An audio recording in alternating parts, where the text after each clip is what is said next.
మరి ఆ అధ్యాయం అంతా చదవలేము. ప్రకటన 16వ అధ్యాయం ఆ అధ్యాయం అంతా చదవలేము. ప్రకటన 16వ అధ్యాయంలో 7 పాత్రల గురించి రాయబడింది. ప్రకటన 16వ అధ్యాయంలో 7 పాత్రల గురించి రాయబడింది. ఇప్పుడు ఎంత చదివి చెప్పడం కూడా నాకు టైం చాలదు, 2 గంటలు కావాలి.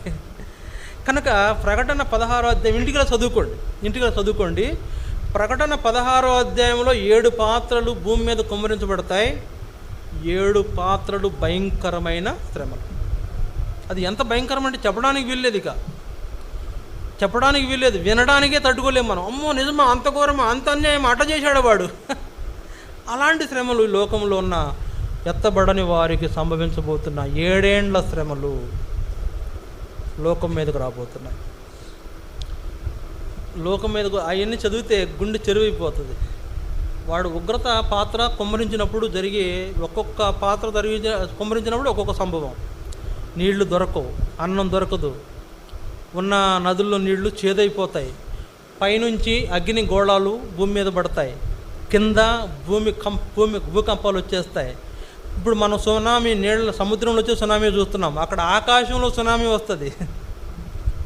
విన్నారా? ఇప్పుడన్నా ఆకాశంలో భూకంపం వస్తుంది, విన్నారా? ఉందండి, వాక్యంలో ఉంది. ఆకాశమును కంపింపజేసేదనని హెబ్రీలో ఉంది 10వ అధ్యాయంలో. నేను ఇంకొక మారు భూమినే కాదు ఆకాశమును కూడా కంపింపజేస్తానని ఉంది. ఆకాశంలో భూకంపాలు వస్తాయి, భూమిలో భూకంపాలు వస్తాయి, భూమి నెరవిడిచి దాంట్లో మనుషులు దిగిపడిపోతారు, సావరు. మరణం వెతుకుతారు కానీ మరణము దొరకదు. 7 ఏండ్లు గడిచేటప్పటికి మనుషులు జీవోత్సవాల్లాగా అయిపోతారు.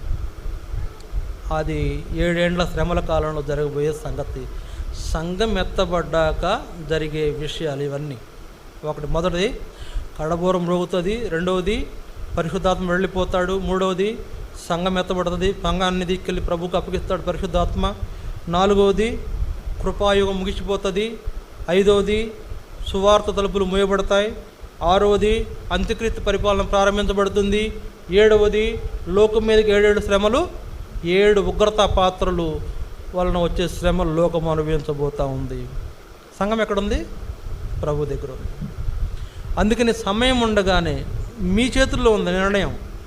ఒకళ్ళు రక్షించబడిన వాళ్ళు ఎవరైనా ఉంటే, రక్షించబడి కూడా దేవుని ఏర్పాట్లు జీవించిన వాళ్ళు ఎవరైనా ఉంటే మీ చేతుల్లో ఉంది నిర్ణయం.